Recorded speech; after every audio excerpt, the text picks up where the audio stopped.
Paz do Senhor Jesus, quero deixar uma palavra ao seu coração neste momento. Quero ler aqui em 2 Coríntios, segunda carta do apóstolo Paulo aos Coríntios, capítulo 5, versículo 17, diz o seguinte: assim que se alguém está em Cristo, nova criatura é, as coisas velhas já passaram, e eis que tudo se fez novo.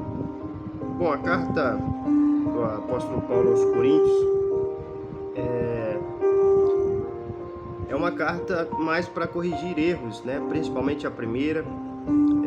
Ele recebeu a visita dos irmãos da família de Cloé, de Chloe. Há quem diga que esses irmãos faziam parte, né, ali da forma de adoração que eles viviam, que eram promíscua. Há quem diga que essa família de Cloé eram pessoas que se prostituíam, né, nos cultos que eles prestavam aos deuses gregos, e era uma forma bem diferente. Quando o evangelho chega ali, pregado por Paulo, muitos daquelas pessoas passaram a crer em Cristo, e eles então tiveram que romper com aquela forma de promiscuidade, de imoral que eles viviam, né? E automaticamente eles passaram a obedecer a palavra de Deus e a ter a palavra de Deus como um parâmetro de moralidade, né?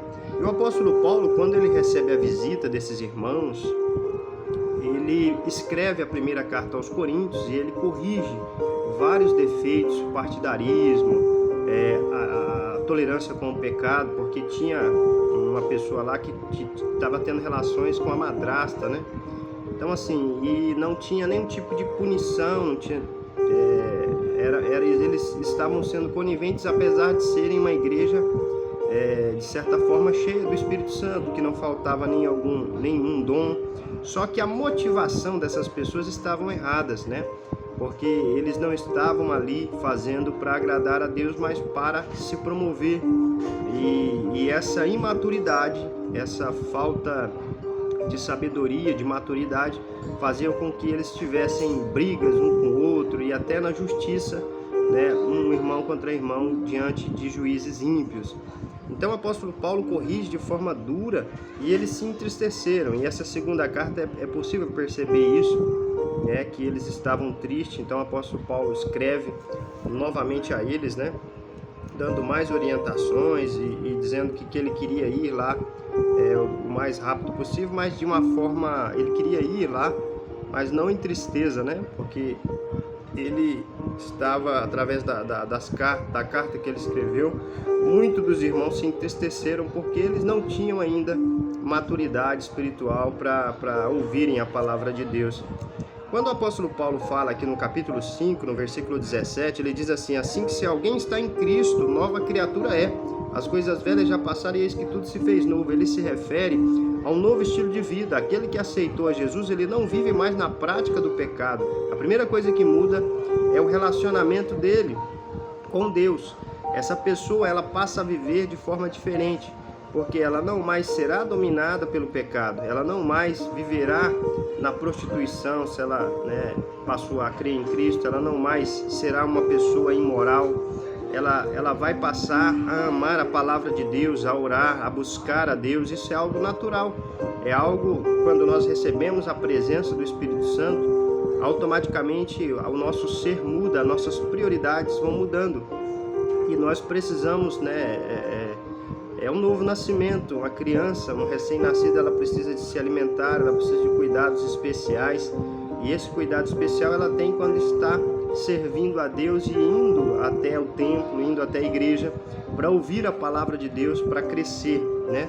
E aí, se essa pessoa está em Cristo, ela é uma nova criatura, ela passa a ser filho de Deus. Ela escolheu a melhor parte, que foi servir a Jesus para ter a vida eterna.